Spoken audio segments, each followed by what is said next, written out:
Good morning sir, ಎಲ್ರಿಗೂ ನಮಸ್ಕಾರ. ಇದರಲ್ಲಿ ಒಂದಿಷ್ಟು ಈ ಸಾಮಾಜಿಕ ಮತ್ತು ಶೈಕ್ಷಣಿಕ ಸರ್ವೆ ಬಗ್ಗೆ ಒಂದಿಷ್ಟು ಕಾಮೆಂಟ್ಸ್ಗಳು ಬಂದಿದೆ. ಇದಕ್ಕೆ ಒಂದು ಸ್ವಲ್ಪ ನಾನು ಕ್ಲಾರಿಫಿಕೇಶನ್ ಕೊಟ್ಬಿಡ್ತೀನಿ.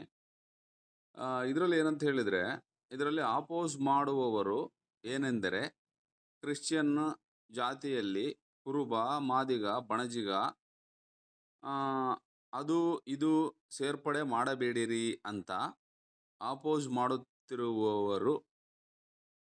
ಅದಕ್ಕೆ ಮಾದಗ, ಕುರುಬ, ಬೆಸ್ತರ ಹೀಗೆ ಇನ್ನ ಹಿಂದುಳಿದ ಜಾತಿಗಳು ಬ್ರಾಹ್ಮಣ, ಲಿಂಗಾಯತ, ಮರಾಠ ಜಾತಿಗಳಲ್ಲಿ ಆಗಿದ್ದರ ಬಗ್ಗೆ ಇದು ನಡೆಯುತ್ತಾ ಅಂತ.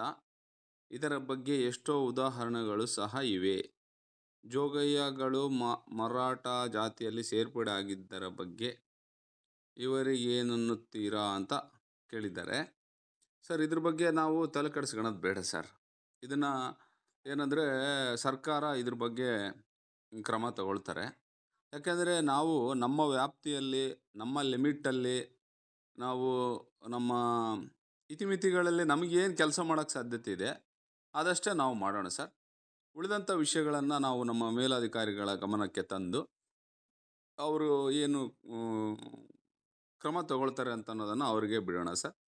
ಇದು ಒಂದು. ಎರಡನೇದೇನೆಂದರೆ, sir good afternoon, next video ಮಾಡಿ ಸರ್ ಅಂತ ಹಾಕಿದ್ದಾರೆ. ಸರ್, ನಾನು ಈಗಾಗಲೇ 4 ವೀಡಿಯೋಗಳನ್ನು ಮಾಡಿದ್ದೀನಿ. ಪಾರ್ಟ್ 1, 2, 3, 4 ಅಂತ. ಆ 4 ವೀಡಿಯೋಗಳಲ್ಲಿ ಸಾಕಷ್ಟು ಮಾಹಿತಿಗಳನ್ನು ನಾನು ಶೇರ್ ಮಾಡಿದ್ದೀನಿ. ತಾವು ದಯವಿಟ್ಟು ಅದನ್ನು ನೋಡ್ಬೋದು. ಆಮೇಲೆ ಇನ್ನೊಂದೇನೋ ಹೇಳಿದ್ದಾರೆ ಇಲ್ಲಿ, ಇದಕ್ಕೆ ನಾವು ವಿರೋಧ ಮಾಡುತ್ತೇವೆ.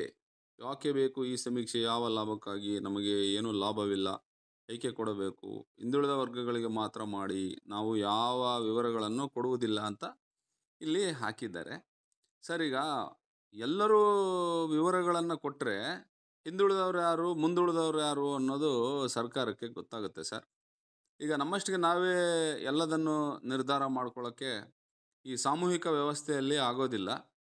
ಭಾರತ ಸಂವಿಧಾನದಲ್ಲಿ ಕಾನೂನಿನ ವ್ಯವಸ್ಥೆಗಳಿಗೆ ನಾವೆಲ್ಲರೂ ಗೌರವ ಕೊಡಬೇಕಾಗುತ್ತೆ ಅಂತ ಅನ್ನೋದು ನಮ್ಮ ಒಂದು ವ್ಯವಸ್ಥೆಯಲ್ಲಿ ಇರುವಂಥ ವಿಚಾರ ಆಗಿದೆ. ಆದ್ದರಿಂದ ದಯಮಾಡಿ ತಾವು ಈ ಒಂದು ಸಮೀಕ್ಷೆ ಕಾರ್ಯಕ್ಕೆ ಸಹಕಾರ ನೀಡಬೇಕು ಅಂಥೇಳಿ ನಾನು ಇಲಾಖೆಯ ಪರವಾಗಿ ನಿಮ್ಮಲ್ಲಿ ವಿನಂತಿ ಮಾಡ್ತೀನಿ ಸರ್. ನೆಟ್ವರ್ಕ್ ಇಲ್ಲದೇ ಇರೋ ಏರಿಯಾಗಳಲ್ಲಿ ಹೇಗೆ ಸಾರ್ ಹೆಚ್ಚಾಗುತ್ತೆ ಅಂತ ಕೇಳಿದ್ದೀರಿ. ನೆಟ್ವರ್ಕ್ ಇಲ್ಲದೇ ಇರೋ ಏರಿಯಾಗಳಲ್ಲಿ, ಉದಾಹರಣೆ ಶಿವಮೊಗ್ಗದಲ್ಲಿ ಮಲೆನಾಡು ಏರಿಯಾಗಳು ಬರುತ್ತೆ, ಗುಡ್ಡಗಾಡು ಪ್ರದೇಶಗಳಲ್ಲಿ ಕೆಲವೊಂದು ಮನೆಗಳಿರುತ್ತೆ. ಅಂಥ ಕಡೆ ಸರ್ಕಾರದ ಏನು ನಿರ್ದೇಶನ ಇದೆಯಪ್ಪ ಅಂತ ಹೇಳಿದರೆ, ಅಲ್ಲಿ ಒಂದು ಕ್ಯಾಂಪನ್ನು ಮಾಡಬೇಕು.